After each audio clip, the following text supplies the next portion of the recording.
ప్రియమైన ఆధ్యాత్మిక మిత్రులారా, ఈరోజు ఆధ్యాత్మిక జ్ఞానం గురించి తెలుసుకుందాము.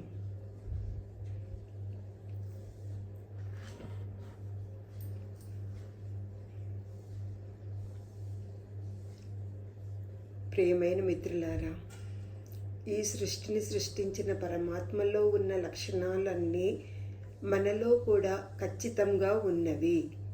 ఎవరు నమ్మినా నమ్మకపోయినా అది ఖచ్చితము. పరమాత్మ వేరు, నేను వేరు అనే భేదము మరవండి.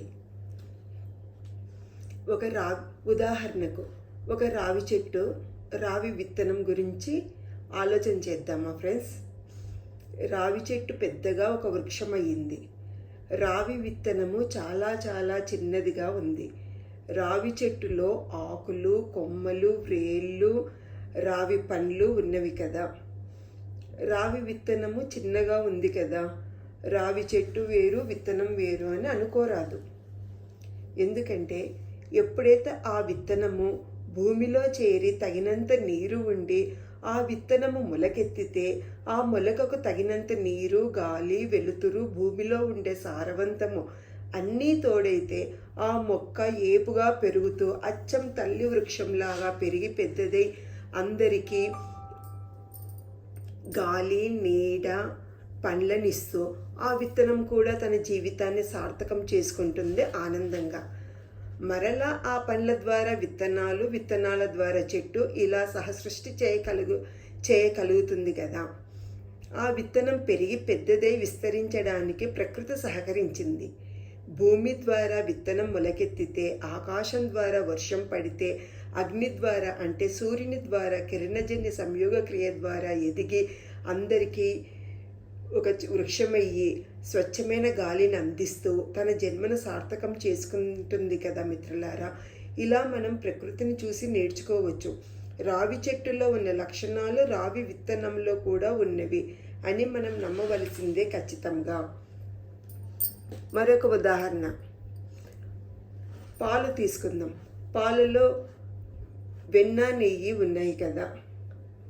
పాలల్లో వెన్న, నెయ్యి కనబడటం లేదు కాబట్టి పాలల్లో నెయ్యి లేదు అని అనుకోరాదు. పాలను కాగపెట్టి చల్లార్చి కొద్దిగా వేడి ఉన్నప్పుడు పెరుగు వేసి తోడు పెడితే పెరుగు అవుతుంది. ఆ పెరుగును చిలికితే వెన్న వస్తుంది.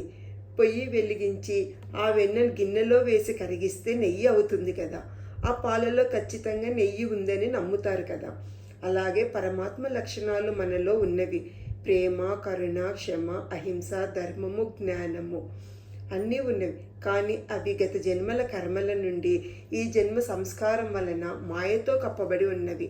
మనం ఎప్పుడైతే శ్వాస మీద ధ్యాసతో ధ్యానము ఏకాగ్రతగా చేస్తామో అప్పుడు ధ్యానమనే కవ్వంతో మజ్జిగనే మనస్సును చిలికితే మన అంతరంగంలో ఉన్న చెడిపోయి మనలో ఉన్న గత జన్మల జ్ఞాన భాండాగారంలోని జ్ఞాన నిధి ద్వారా గత జన్మల జ్ఞానం నుండి, అంటే గత జన్మల్లో మనము నేర్చుకున్న జ్ఞానము 20 మెట్లు అనుకుందాము.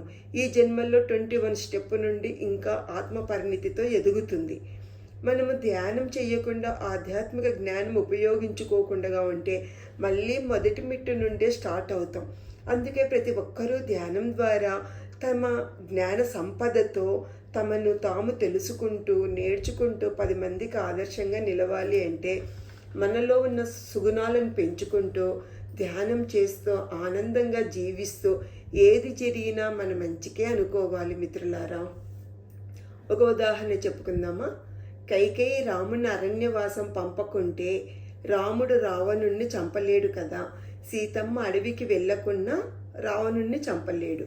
ఏది జరిగినా మన మంచిగా అనుకుని రాముడు, సీత అరణ్యాలకు బయలుదేరి వెళ్ళినందుకు రావణ సంహారం జరిగింది కదా. వాళ్ళు వాళ్ళ ధర్మంని కాపాడుకుంటూ అధర్మాన్ని జయించారు. లోక కళ్యాణం చేయడానికి కైకేయి కారణమైంది కదా. అంటే మనకు అందువల్ల రాముడు, సీత మన దృష్టిలో వాళ్ళు దేవుళ్ళైనారు. అంటే మనకు కష్టాలు వస్తే మనం భయపడకుండా మన మంచికే అనుకోవాలి. మన కష్టానికి మన కర్మే కారణం అనుకొని పక్కవారిని నిందించకుండా మనం సాక్షిభూతంగా ఉంటూ మనలోని అంతర్గత శక్తుల ద్వారా మన ఆత్మ నుంచి మంచి విషయాల ద్వారా ఆనందంగా ఎలా జీవించాలో నేర్చుకుంటూ, కష్టాల నుండి పాఠాలు నేర్చుకుంటూ, ఎలా సమస్యలను అధిగమించాలో నేర్చుకుంటూ, ఆనందంగా ఉన్నదానితో సంతృప్తిగా జీవించే 10 మందికి ఆదర్శంగా జీవించినప్పుడు తన పిల్లలు కూడా ఆటోమేటిక్గా ఎదుగుతారు. పిల్లలు ఇలా ఉండాలి, అలా ఉండాలి అని కాకుండా తల్లి తండ్రి ఆధ్యాత్మికంగా ఎదుగుతూ పిల్లలకు జ్ఞానాన్ని పంచుతుంటే పిల్లలు వాళ్ళ జీవితాలను అద్భుతంగా ఆనందంగా జీవించగలుగుతారు కదా మిత్రులారా. అందుకే ప్రతి ఒక్కరికి ఆధ్యాత్మిక జ్ఞానం కలగాలంటే ధ్యానం తప్పనిసరి. గత జన్మల జ్ఞానంతో ఈ జన్మలోని ధ్యాన సంస్కారంతో మనం ఆనందంగా అద్భుతంగా తమ జీవితాలను అనుభవించడానికే ఆత్మ పరిణితికి తమను తాము మలుచుకుంటూ ఇంకా పైకి ఎదుగుతారు. అందుకే ప్రతి ఒక్కరికి పురాణాల నుండి పాత్రలను గ్రహించాలంటే అర్థం చేసుకుంటూ ఎదగడానికి ఆధ్యాత్మిక జ్ఞానం తప్పనిసరి. ఆధ్యాత్మిక జ్ఞానం కలగాలంటే ధ్యానం తప్పనిసరి మిత్రులారా. అందుకే ప్రతి ఒక్కరూ ధ్యానం చెయ్యాలి. వసుదైక కుటుంబం కావాలని ప్రేమ విశ్వం కొరకు ఆకాంక్షిస్తున్నాను. మిత్రులారా, ధ్యానం గురించి ఒక పాట.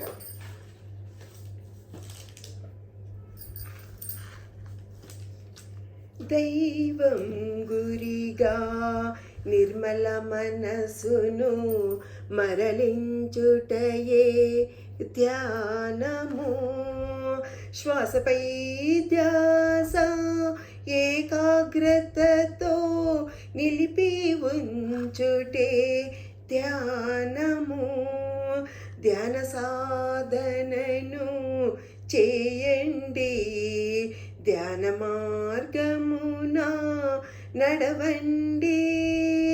దైవం గురిగా నిర్మల మనసును మరలించుటయే ధ్యానము. శ్వాసపై ధ్యాస ఏకాగ్రతతో నిలిపి ఉంచుటే ధ్యానము. ధ్యాన సాధనను చేయండి, ధ్యాన మార్గమున నడవండి. దేవుని గూర్చి ఎరుకే ధ్యానము, దివ్య భావ ప్రసరణమే ధ్యానము. మనోచాంచల్య వృత్తినరికట్టి మనోస్థిరత సాధించుట ధ్యానము. అంతరంగమున దైవ సన్నిధిని అనవరతము భావించుట ధ్యానము. అంతరంగమున దైవ సన్నిధిని అనవరతము భావించుట ధ్యానము. ఆత్మనిష్టతో దేహ చైతన్యాలీనమే ధ్యానము. సంయోగమే ధ్యానము. దైవం గురిగా నిర్మల మనసును మరలించుటయే ధ్యానము. శ్వాసపై ధ్యాస ఏకాగ్రతతో నిలిపి ఉంచుటే ధ్యానము. ధ్యాన సాధనను చేయండి, ధ్యాన మార్గమున నడవండి. కోటి పూజలు, కోటి స్తోత్రాలు, కోటి జపములు సరికావు ధ్యానానికి. ధ్యానమే తపస్సు, ధ్యానమే యజ్ఞము, ధ్యానమే జ్ఞానము, ధ్యానమే గమ్యము. దైవం గురిగా నిర్మల మనసును మరలించుటయే ధ్యానము. దైవం మనతో సంభాషించే, దైవం మనతో సంభాషించే ధ్యాన సాధనను చేయండి. పరమాత్మ ప్రేమామృత వృష్టిని ధ్యాన సాధనతో పొందండి. దైవం గురిగా నిర్మల మనసును మరలించుటయే ధ్యానము. శ్వాసపై ధ్యాస ఏకాగ్రతతో నిలిపి ఉంచితే ధ్యానము.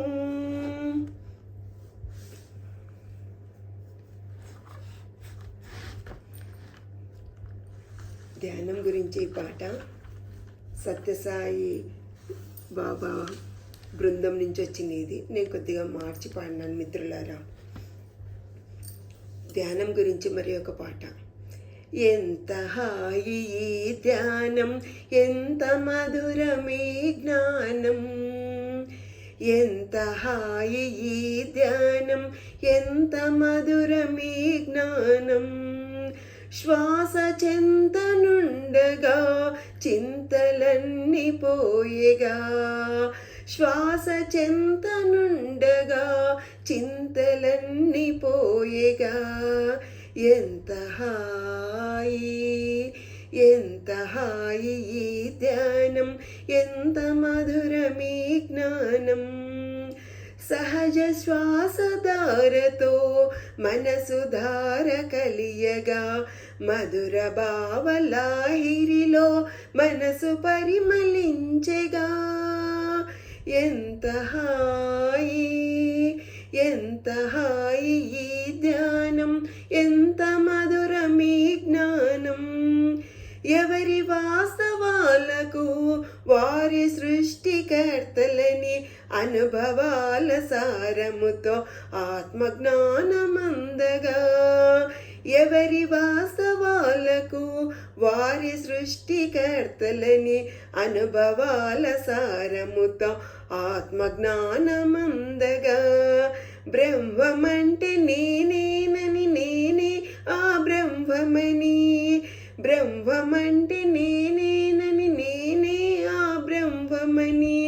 నిర్వికల్ప సమాధిలో ఆత్మ పరవశించెగా. నిర్వికల్ప సమాధిలో ఆత్మ పరవశించెగా. ఎంత హాయి, ఎంత హాయి ఈ ధ్యానం, ఎంత మధురమీ జ్ఞానం. శ్వాస చెంతనుండగా చింతలన్నీ పోయేగా. ఎంత హాయి, ఎంత హాయి ఈ ధ్యానం, ఎంత మధురమీ జ్ఞానం. ఫ్రెండ్స్, మనం పుట్టినప్పటి నుంచి మనతో వస్తుంది శ్వాస. మన జీవితం అంతమయ్యే వరకు మనతోనే ఉంటుంది శ్వాస. ఎప్పుడైతే శ్వాస వెళ్ళిపోతుందో అప్పుడు కూడా మనం ఈ జీవితము చాలించి వెళ్తాం మిత్రులారా. ఎప్పుడైతే శ్వాసను మనం గమనించినా గమనించకపోయినా శ్వాస జరుగుతుంది. ఎప్పుడైతే ఏకాగ్రతతో మనం శ్వాసను గమనిస్తామో అప్పుడు ప్రాణవాయువు మన శరీరం అంతా వ్యాపించి మనలో అనారోగ్యాలు పోయి మనలో ఆత్మజ్ఞానం అనే, ఆధ్యాత్మిక జ్ఞానం అనే జ్ఞానజ్యోతి తెరుచుకుంటుంది. కాబట్టి మనము ధ్యానము ప్రతినిత్యము అందరిమీ తప్పనిసరిగా చేయాలి మిత్రులారా. Thank you friends. మనకి ధ్యానాన్ని పరిచయం చేసిన పత్రిజీకి, సత్యసాయి బాబా బృందం నుండి వచ్చిన ధ్యానం పాటకు చప్పట్లు కొడదాం. Thank you masters, thank you.